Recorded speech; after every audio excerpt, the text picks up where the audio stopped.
My parents are furious I didn't consult them about buying my house.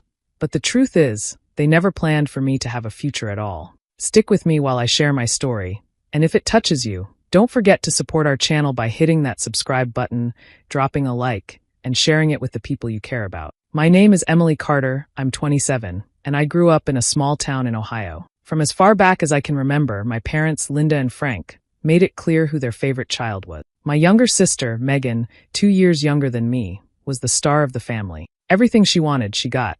Everything she dreamed of, my parents made happen. When Megan wanted to join dance lessons, they signed her up and bought her the nicest costume. When I asked to join a writing club, they said it was a waste of time and told me to focus on chores. When Megan mentioned she wanted to go to college out of state, they proudly opened the college fund and paid every cent. I wasn't even offered that option. I had to work part-time through high school and give up on the idea of help with tuition. It wasn't just money. It was attention, love, and respect. Megan got expensive gifts on birthdays and holidays, while mine were cheap and thoughtless. She was praised for the smallest achievements, while I could break my back working and hear nothing but silence. As I got older, I realized it wasn't going to change. My parents had decided that Megan was their future, and I was the backup, someone who would always be around to support, but never shine. I won't lie, it hurt. Watching your own family treat you like you're less important than your sibling feels like being erased while still standing in the room. But instead of falling apart, I decided to take care of myself. I worked 2 jobs after high school, one as a receptionist during the day and another waiting tables at night. I saved every dollar I could. It wasn't glamorous.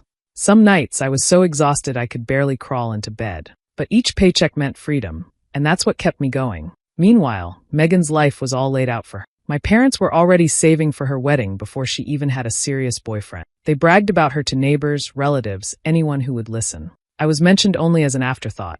Emily's doing fine, she's working. Never with pride, never with warmth. It took years, but slowly my dreams started coming together. While my parents assumed I would rent forever, I was building a life they didn't know about.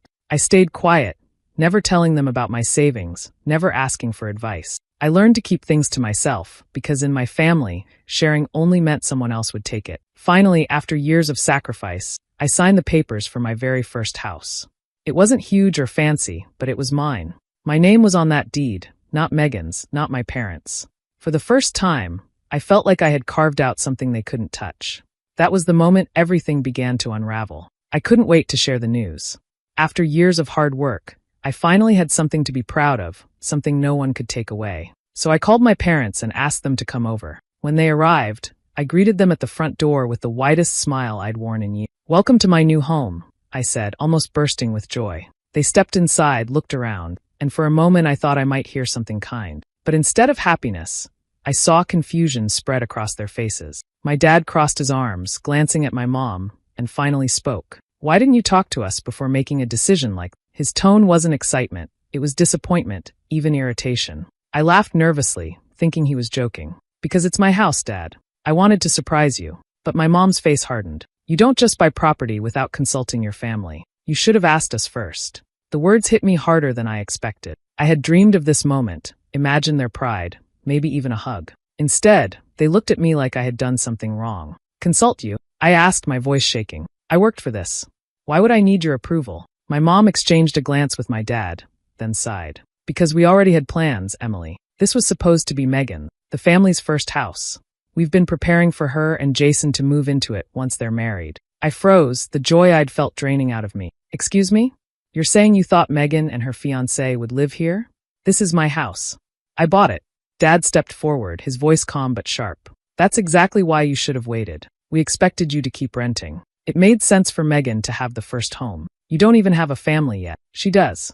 I couldn't believe what I was hearing. All this time, while I'd been struggling, they had already mapped out my sister's future. My achievement wasn't even acknowledged. It was treated like a mistake. "Do you even hear yourselves?" I said quietly. "I sacrificed everything to make this happen, and your only concern is that Megan didn't get it handed to her." Mom's jaw tightened. "Don't twist this. We're looking out for the family. Megan and Jason need stability. You could have waited. You've always been fine in apartments." Their words sank like stones. To them, it didn't matter how hard I'd worked. It didn't matter that I'd earned every cent. They still saw me as someone who should step aside so my sister could have it all. I looked around at the walls, the floor, the keys still heavy in my pocket. This was mine. And in that moment, I realized they weren't here to celebrate me. They were here to remind me I'd never been part of their plan. I spent the night replaying their words in my head, trying to understand how they could so easily dismiss everything I had achieved. The next morning, I decided I needed answers. Something had been bothering me for years, and now I couldn't ignore it anymore. Back when I was a teenager, my parents had promised both Megan and me a college fund. I'd assumed mine had disappeared because times were hard, or maybe because of bad investments. But something about the way they spoke yesterday made me wonder if there was more to it. I drove to the bank where I had opened my first savings account. The woman at the desk pulled up old records, and with each page she handed me, my stomach twisted tighter. There it was in black and white, withdrawals I never made, transactions signed off by my parents when I was barely out of high school. Large sums had been taken from the account that was supposed to secure my education. I asked the teller if she could confirm where the money went. She showed me the transfers, and Megan's college payments were listed clear as day. My hands shook as I folded the papers. All these years, I thought I simply didn't deserve the same chances my sister got. But the truth was worse. They had stolen from me. That evening, I drove to their house. My mom was in the kitchen when I walked in, humming like nothing had happened. I laid the bank documents on the table. Care to explain this? I asked. She barely glanced at the papers before pushing them aside. You're overreacting. Overreacting? My voice cracked. You drained my fund to pay for Megan's tuition. You took my future and handed it to her. Her expression hardened, all sweetness gone. We did what we had to do.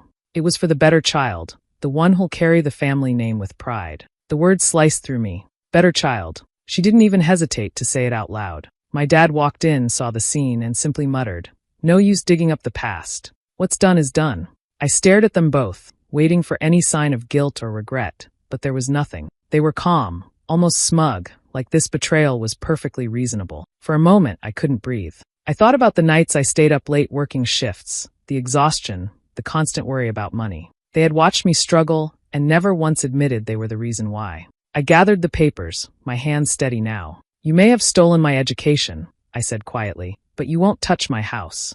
Not this time. Their silence followed me out the door. My chest was heavy, but beneath the pain, something fierce had taken root. They had taken enough from me already, and I wasn't about to let them win again. A week later, I got a call from Megan. She sounded cheerful, almost overly so, and asked if she and Jason could stop by to see the place. Against my better judgment, I agreed. Part of me still wanted a normal relationship with my sister, even if my parents had made that impossible. When they arrived, Megan walked through the front door like she already owned it. Jason followed behind, polite but clearly taking cues from her. She ran her hand along the banister, peeked into rooms, and smiled as though she were inspecting something she'd soon possess. "This is so nice, Em," she said, drawing out the words. "You've done well for yourself." I thanked her, though something in her tone felt off, like praise wrapped in condescension. Jason nodded in agreement, complimenting the kitchen. For a moment, it almost felt like we could enjoy this visit without conflict. Then, without warning, Megan leaned against the counter and said, "So, Mom and Dad mentioned you'd let us move in once we're married. This place is perfect for us." Her words knocked the air out of me. I stared at her, wondering if I had heard right. Jason smiled, clearly thinking this was already settled. I swallowed hard. "What are you talking about?" Megan tilted her head, confused by my reaction. "They said you understood. That this house would work better for us starting a family. You don't need all this space." The realization hit like a punch. My parents had told her the same story they'd told me, that my role was temporary, that this house was never meant to be mine. Only this time Megan believed it. I straightened, my voice firmer than I expected. "No. I bought this place for me. My name is on the deed. It isn't yours. It isn't theirs. It's mine." Her face flushed. "You can't be serious. You'd really keep all of this for yourself when you know Jason, and I need it more." Jason shifted uncomfortably, his hand brushing her arm as though to calm her down, but she pulled away. "You're being selfish, Emily," she snapped. "I thought you'd finally do something right for the family. But of course, you only ever think about yourself." I clenched my fists but refused to waver. If wanting to keep the home I worked for makes me selfish, then fine. Call me whatever you want. But you're not moving in here. Megan's eyes narrowed, fury flashing across her face. Without another word, she grabbed Jason's hand and stormed out, her heels pounding against the floor. Jason gave me a quick, uneasy glance before following her out the door. When the silence settled, I sat on the couch, heart racing. The message was clear. My parents hadn't just stolen from me, they had promised my life to someone else. And now, I had drawn a line they could never cross. The fallout came quicker than I expected. It started with short, clipped phone calls from aunts and uncles who rarely reached out. Each conversation carried the same sharp edge, like they already had their minds made up before I even spoke. Words like ungrateful and self-centered were dropped casually, their voices heavy with judgment. I didn't need to ask where it came from. I knew my parents were behind it. Soon after, I was invited to a family dinner at my uncle's house. I hesitated, but curiosity got the better of me. I wanted to see just how far my parents were willing to go. When I arrived, the tension was thick enough to choke on. Normally, dinners were full of chatter and laughter, but that evening, the room fell quiet when I walked in. All eyes shifted toward me. We sat around the long dining table, plates filled, glasses clinking. I tried to keep my head down, but it didn't take long. My aunt leaned forward, her fork clattering against the plate. "Emily, how could you do this to Megan? Everyone knows that house was supposed to be for her. Don't you care about your family at all?" My cousin chimed in, shaking his head. "Yeah, it's pretty cold to pull the rug out from under your own sister. She's starting a family. You're just what? Living alone." The words stung, but I forced myself to stay calm. I glanced at my parents across the table. My mother sat with her chin lifted proudly, while my father avoided my eyes, busying himself with his food. They didn't need to speak. Their silence told me everything. They had painted me as the villain, and the family had eaten it up. I could have defended myself. I could have shouted, told them about the stolen college fund, the years of neglect, the truth behind every sacrifice. But I didn't. Instead, I let the accusations wash over me like cold rain. I smiled politely, answered with short, measured responses, and refused to give them the satisfaction of watching me unravel. Inside, though, something shifted. I realized I didn't need their approval. I didn't need their validation, their pity, or their skewed version of love. They could twist the story however they liked. I knew the truth. And I also knew the best revenge wouldn't come from screaming or fighting. It would come from living a life so solid, so undeniably mine, that their lies couldn't touch it. So I sat there, letting them call me heartless, ungrateful, selfish. I nodded, smiled, and ate my dinner in silence. But while they whispered about my supposed betrayal, I was already plotting my quiet rebellion. Not through arguments, not through confrontation, but through independence, through building something that couldn't be stolen or twisted. If they wanted to cast me as the villain, I would let them, because I had finally discovered the one thing they couldn't control, my future. After that dinner, I made a decision. The next time my phone lit up with my parents' names, I let it ring. And the time after that. Eventually, their calls blurred into background noise, voicemails piling up with the same tired message about needing to sit down and talk about the house.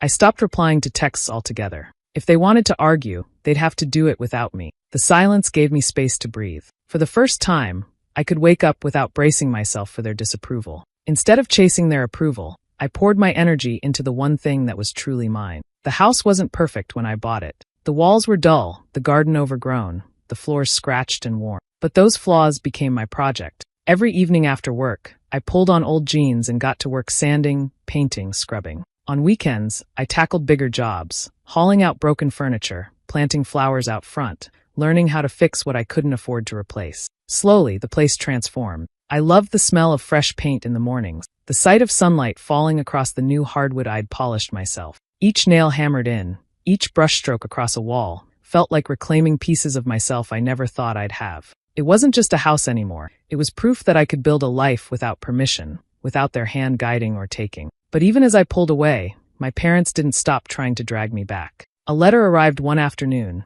written in my mother's precise handwriting. It wasn't an apology. It was a plea masked as logic. She wrote about Megan and Jason, about how they needed stability as they prepared for marriage, about how a home should be given to the child with the greater need. She insisted I should think of the family first, not myself. I tore the letter in half and dropped it in the trash. A week later, my father showed up at the door. He didn't come inside. He stood on the porch, hat in hand, and repeated the same script. Megan was starting a new chapter. She deserved the house more. I could always find another place. His voice carried that practiced calm, the kind meant to sound reasonable while pushing me into submission. I listened without a word, then closed the door. Inside, the silence felt heavier, but also stronger. I leaned against the freshly painted wall and let the quiet sink in. For once, I wasn't the girl desperate for scraps of approval. I was the woman who had drawn a line and refused to let it be crossed.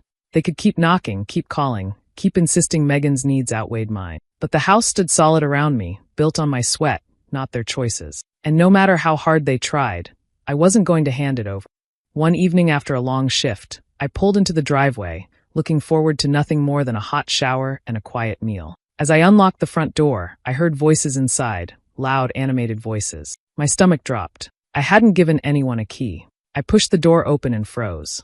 My parents stood in the living room with Megan and Jason, a tape measure stretched across the wall. Megan was pointing toward the corner, talking about where a crib would go, while Jason scribbled notes on a pad. My mom was nodding approvingly, and my dad paced the room, muttering about tearing out a wall to make more space. For a second, I couldn't move. They didn't even notice me at first, so wrapped up in their plans. Finally, Megan spotted me and smiled smugly. Perfect timing. We were just figuring out the nursery. The shock burned away into pure fury. "What the hell are you doing in my house?" I demanded. My father straightened up, frowning like I was the intruder. "We're discussing renovations. You'll thank us later when the place is set up properly for them. Not me." Not once had my name entered the conversation. I marched into the room, ripping the notepad out of Jason's hand. "Get out. All of you. Right now." Megan rolled her eyes, arms crossed. "You're overreacting," Mom and Dad said. "I don't care what they said." My voice cracked through the room like a whip. "This is my home. You don't get to walk in here and plan a future that doesn't belong to you." Silence followed, heavy and cold. My mother's face tightened, her lips pressed into a thin line. "You're being dramatic, Emily. We're trying to help. You've always been difficult, but this is cruel." "Cruel?" I laughed bitterly. "Cruel is stealing from me. Cruel is standing in my house and deciding it belongs to someone else. I've had enough. You will never control me again." The anger I had swallowed for years finally erupted. My hands trembled, but my voice held steady. "This house is mine. Not yours. Not Megan's. Mine.